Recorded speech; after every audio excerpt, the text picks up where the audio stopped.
سورہ یونس کی آیت نمبر 58 میں اللہ تعالیٰ ارشاد فرماتا ہے، کہہ دو کہ اللہ کی رحمت اور فضل سے اس نعمت پر تمہیں خوشیاں منانی چاہیے، یہ ان سب چیزوں سے بہتر ہے جسے لوگ جمع کر رہے ہیں۔ لوگ اس مادہ پرست دنیا میں مال، دولت، شہرت، عزت، جاہ و جلال کے حصول میں مگن ہیں۔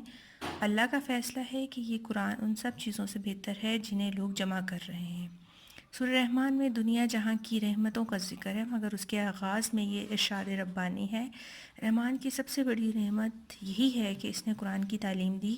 خود قرآن کریم میں بے شمار مرتبہ اس عظیم و شان کتاب کا تعارف پیش کیا گیا ہے، اس کی اہمیت ذہن نشین کروائی گئی ہے، اس کے فضائل پر تلاوت کرنا۔ لفظ تلاوت کا مادہ تے لام واو ہے، جس کے لغوی معنی پیچھے پیچھے چلنے کے ہیں، یعنی زبان جس الفاظ کے پیچھے چل رہی ہے، انسان کا دل و دماغ، جسم کا رواں روا اس کے پیچھے چلے تو تلاوت کا حق ادا ہوتا ہے۔ آج بھی کوئی درست مخارج کے ساتھ قرآن پاک کی تلاوت کرتا ہے تو روح و وجد میں آ جاتی ہے۔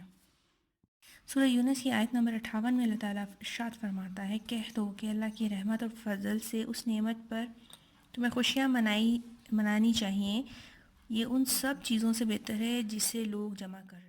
اشاعت: قرآن کریم کا آخری حق یہ ہے کہ دوسرے لوگوں تک پہنچایا جائے، اور اتنے لوگوں تک تو ضروری اس کا ابلاغ ہو جائے کہ یہ دنیا کا غالب نظام بن جائے۔ نبی پاک صلی اللہ علیہ وآلہ وسلم نے امت کے نام پر آخری وصیت میں فرمایا کہ چوتھا، اس پر عمل کرنا۔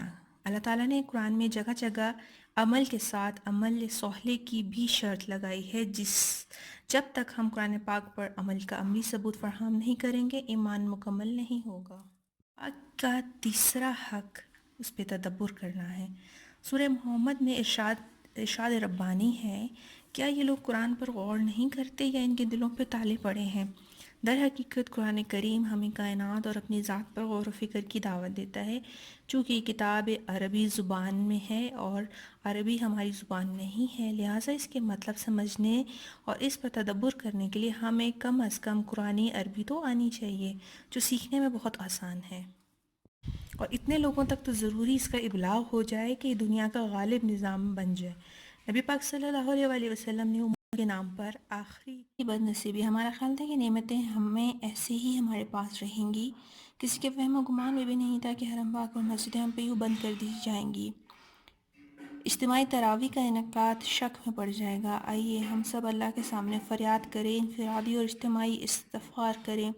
قرآن آج بھی وہی قرآن ہے، یہ ہمارا ماضی کا نہیں، لمحہ موجود کا رہنما ہے۔ قرآن کے رستے پر چل کر جنت، اپنے رب کی رضا کی منزل تک پہنچنا ہے۔ پھر سے قرآن اس طرح سے پڑھو جیسے اس کے اولین مخاطبین نے۔ گراں فروشی اور ذخیرہ اندوزی اسلامی تعلیمات کی منافی عمل ہے۔ آج ہم اس پر بات کریں گے۔ ماہ رمضان شروع ہو چکا ہے، ہمدردی غمخواری کا ماہ رمضان، نیکیوں کا موسم بہار، رحمت، مغفرت اور جہنم سے نجات کا مہینہ ماہ رمضان ہم پہ سایہ فغن ہے۔ حدیث نبوی میں ہم اس سے شہر المواساة یعنی ہمدردی غمخواری کا مہینہ قرار دیتے ہیں۔ اس ماہ مبارک میں جب سرکش شیطان قید کر دیے جاتے ہیں، خیر کے طالب کی حوصلہ افزائی کی جاتی ہے، بدی کے محور کو روک دیا جاتا ہے، یہ مہینہ اسلام کی عظمت و شان اور دین کا شعار ہے۔ اس مقدس اور بابرکت مہینے میں جو افسوسناک اور حد درجہ قابل مذمت امر سامنے آتا ہے، وہ مہنگائی ہے، گراں فروشی، ناجائز منافع خوری۔ رمضان آتے ہی اشیاء صرف کی قیمت بڑھا دی جاتی ہے اور اشیاء خورد و نوش کی مصنوعی قلت ہو جاتی ہے، اس لیے جتنی مذمت کی جائے کم ہے، اس امر پہ جتنا افسوس کیا جائے بجا ہے۔ اسلامی مملکت میں وہ مسلمان ہوتے ہیں، ہمارا یہ کردار حد درجہ شرمناک ہے۔ اسلام تو ہمیں اِثار، ہمدردی، خدمت خلق، نفع رسائی کا حکم دیتا ہے۔ دنیا کے مختلف مذاہب کے ماننے والوں کا یہ عمل ہے کہ اپنے مقدس تہواروں کے موقع پر بنیادی ضروریات زندگی کی اشیاء مقررہ قیمتوں سے کم کر دی جاتی ہے۔ روایتی عام بازار، جو کہ رعایتی بازاروں کے نام سے مشہور ہیں، کھول دیے جاتے ہیں، تجارتی میلے لگائے جاتے ہیں، جبکہ ہمارے ہاں یہ معاملہ بالکل برعکس ہے۔ یہ عمل اسلامی تعلیمات کے منافی، اعلیٰ اخلاق و اقدار کے برحق اور بدترین گناہ ہے۔ علاوہ ازیں گراں فروشی بدترین مالی خیانت اور دھوکہ ہے، اس کے متعلق نبی پاک صلی اللہ علیہ وآلہ وسلم کا ارشاد گرامی ہے کہ جس نے دھوکہ دہی اختیار کی وہ ہم میں سے نہیں۔ ناجائز و حرام ذرائع سے حاصل شدہ مال وہ بدترین مال ہے جو بدترین گناہوں اور نیکیوں کو بربادی کا ذریعہ بنا دے گا۔ نبی پاک صلی اللہ علیہ وآلہ وسلم کا ارشاد گرامی ملاحظہ فرمائیں۔ حضرت ابو ہریرہ سے روایت ہے کہ آپ صلی اللہ علیہ وسلم نے ایک ایسے شخص کا ذکر کیا جو طویل سفر کرتا ہے، پراگندہ بال اور غبار آلود ہے، وہ اپنے دونوں ہاتھ آسمان کی طرف اٹھاتا اور کہتا ہے کہ اے میرے رب، میری دعائیں قبول فرما، حالانکہ اس کا کھانا حرام ہے، پینا حرام ہے، لباس حرام ہے، وہ حرام ہے اور پرورش کیا گیا، پھر کیوں اس کی دعا قبول کی جائے؟ پھر یہ کہ ایک ایسے موقع پہ جب دنیا میں کرونا کے مہلک اور تباکن اثرات کے نتیجے میں معاشی اور اقتصادی حالات ابتر ہیں، پاکستان بھی اس وبائی آفت کی لپیٹ میں ہے۔ روز کمانے والے مزدور پیشہ اور عام افراد شدید غم، پریشانی اور غذائی بحران کا شکار ہیں۔ مہنگائی، گراں فروشی، ناجائز منافع خوری، ذخیرہ اندوزی انتہائی شرمناک عمل ہے۔ رمضان المبارک اور موجودہ حالات کا تقاضا تو یہ ہے کہ عام دنوں کے مقابلے میں اپنے نفع کی شرح کم کر کے بندگان خدا کے لیے راحت رسائی کا سبب اور ذریعہ بنا جائے۔ اسلام میں خدمت خلق، اثار، راست گوئی، دیانتداری، امانت، عدل و انصاف کی بنیادی اہمیت ہے۔ یہ نظام انسانیت کی فلاح کا ضامن ہے۔ چنانچہ معاشی سرگرمیاں ہوں یا تجارتی معاملات، باہمی لین دین ہوں، اسلام میں دیانت اور امانت کی بنیادی اہمیت دی جاتی ہے۔ اس حوالے سے اسلام کا نقطہ نظر یہ ہے کہ بنیادی طور پر تمام سرگرمیاں انسانیت کی بھلائی اور نفع رسائی کے لیے ہیں۔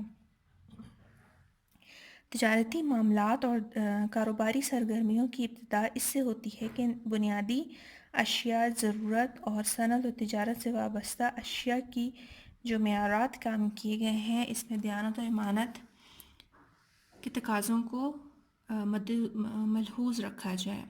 نبی پاک صلی اللہ علیہ وسلم فرماتے ہیں کہ جس میں امانت نہیں ہے اس میں ایمان نہیں ہے، جس عہدے کا پاس نہ ہو اس میں دین نہیں ہے۔ اس ذات کی قسم جس کے قبضہ قدرت میں محمد صلی اللہ علیہ وسلم کی جان ہے، کسی بندے کا اس وقت تک دین درست نہیں ہوگا جب تک اس کی زبان درست نہ ہو۔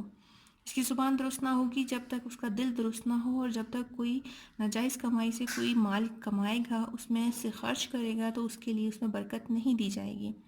اگر وہ اس میں سے خیرات کرے گا تو وہ قبول بھی نہیں کی جائے گی، اور اس میں سے اگر جو بچ جائے گا اور وہ اس کے لیے دوزخ کا رستہ بنے گا۔ بری چیز کا کفارہ نہیں بن سکتی، لہٰذا اچھی چیز کفارہ ہوتی ہے۔ معاشی نظام اور تجارتی اصول معاشی عدل، عوام الناس کو نفع رسائی اور خیر خواہی کی تعلیم دیتے ہیں۔ چنانچہ فقہ نے اس حوالے سے اسلام کا یہ اصول بیان کیا ہے کہ تمام انسان باہم ایک دوسرے کے محتاج ہیں۔ اس کی ضرورت زندگی کی تکمیل اس وقت تک ممکن نہیں جب تک وہ ایک دوسرے کے ساتھ تعاون اور باہمی ہمدردی کا مظاہرہ نہ کریں۔ معاشی عدل اور تجارتی معاملات میں دیانت، امانت کے حوالے سے قرآن اور حدیث میں بڑی واضح تعلیمات ملتی ہیں۔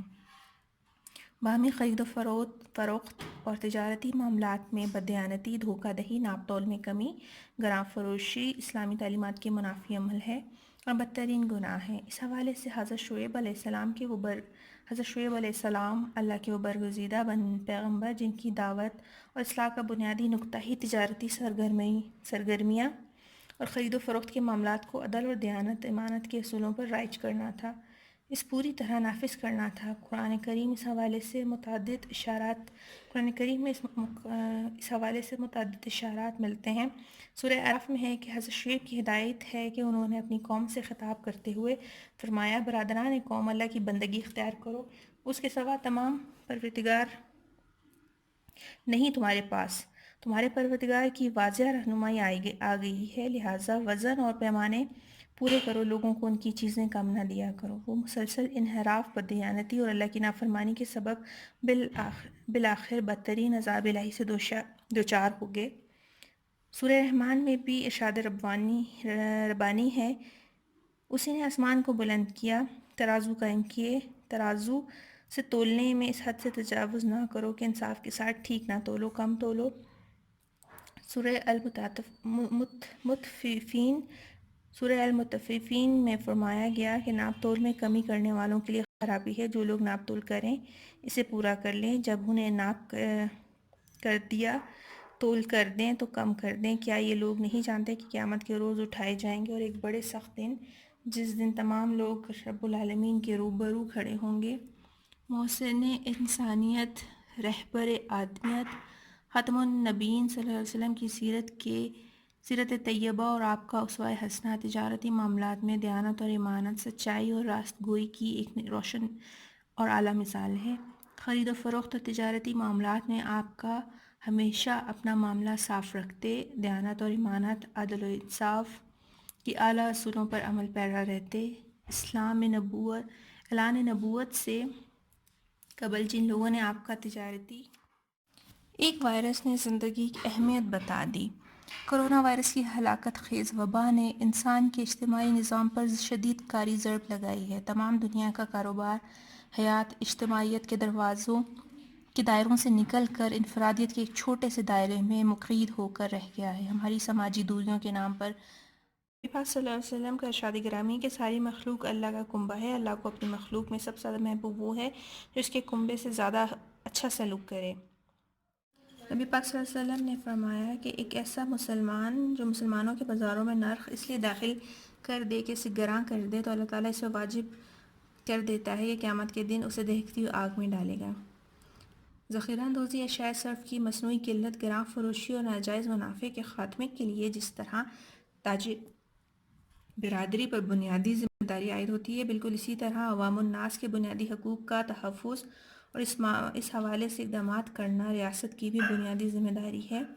اسلام کی ابتدائی ادوار میں ہمیں اہم مقصد کی حصول کے لیے مسلم حکمہ راؤ اور محکمہ احتساب اپنی ذمہ داریاں ادا کرتے تھے۔ اسلام میں ریاست کا بنیادی فریضہ ہے کہ ہم عوامی فلاح، عدل و انصاف کا قیام، تجارتی معاملات کی درستگی، گراں فروشی اور جرائم و ناجائز ذرائع آمدنی کی سدباب اور معاشی استحصال کے خاتمے کے لیے ایسے گراں اور محتسب مقرر کریں جو اپنی ذمہ داری ادا کریں اور ناجائز تجارتی سرگرمیوں کے خاتمے کے لیے اپنا کردار ادا کریں۔ اسلام میں حسبہ کا بنیادی مقصد امر بالمعروف نہی عن المنکر کا قیام، ناجائز اور اسلامی تعلیمات کے منافی تجارتی سرگرمیوں کو اسلامی تعلیمات اور اخلاقی اقتدار کا پابند بنانا ہے۔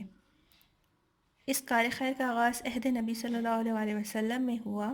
روایت کے مطابق آپ صلی اللہ علیہ وسلم بنفس نفیس بازار تشریف لے جاتے اور تجارتی سرگرمیوں کی نگرانی فرماتے۔ اسلامی معاشرے میں تاجر برادری کا کردار بنیادی اہمیت رکھتا ہے۔ انہیں معاشی، معاشرتی اور تجارتی سرگرمیوں میں دیانت، امانت، عدل اور احسان، اثار اور قربانی اور ہمدردی کے جذبات اور اخلاقی اقدار کو پیش نظر رکھنا چاہیے۔ ناجائز اور اخلاقی اقدار کے منافی تجارتی سرگرمیوں سے گریز کریں۔ ہمدردی، نفع رسائی اور اعلیٰ اخلاقی قدر ہے جس پر اسلام نے بے حد زور دیا ہے۔ حضور پاک صلی اللہ علیہ وسلم کا فرمان ہے کہ خیر الناس من ینفع الناس، لوگوں میں بہترین وہ ہے جو انسانوں کو نفع پہنچائے۔ رمضان المبارک کا یہ مہینہ نیکیوں کا موسم بہار ہے۔ اس میں ہر نیکی کا اجر بڑھا دیا جاتا ہے۔ یہ ہمدردی اور غمخواری کا مہینہ ہے۔ اس شہر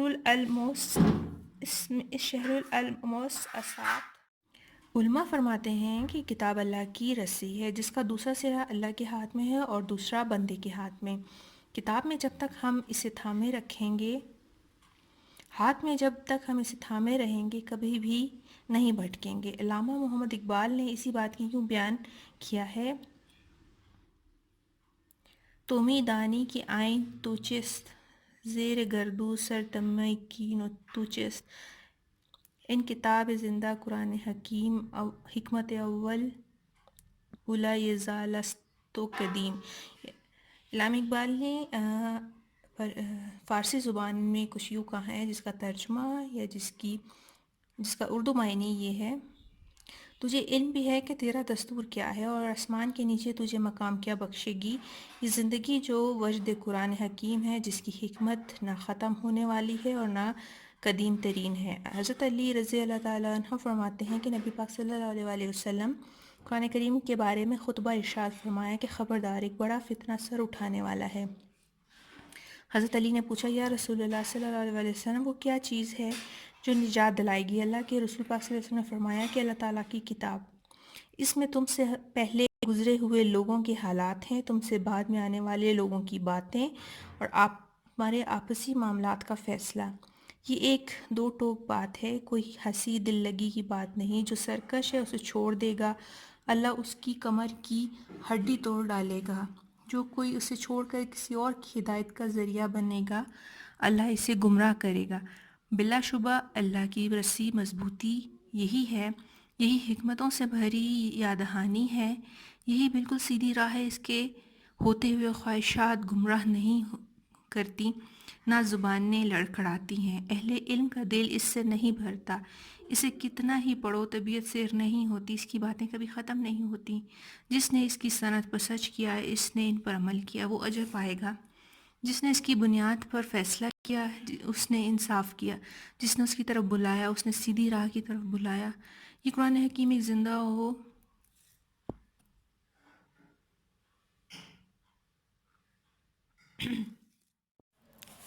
ہمیں بالخصوص تاجروں کو اثار، خیرخواہی، خدمت خلق اور نفع رسائی کا مظاہرہ کرنا چاہیے. اس طرح اسی لیے تو سب ہی جیتے ہیں اس جہان میں. بے مقصد زندگی ہے، مقصد ہے زندگی کا مقصد اوروں کے کام آنا.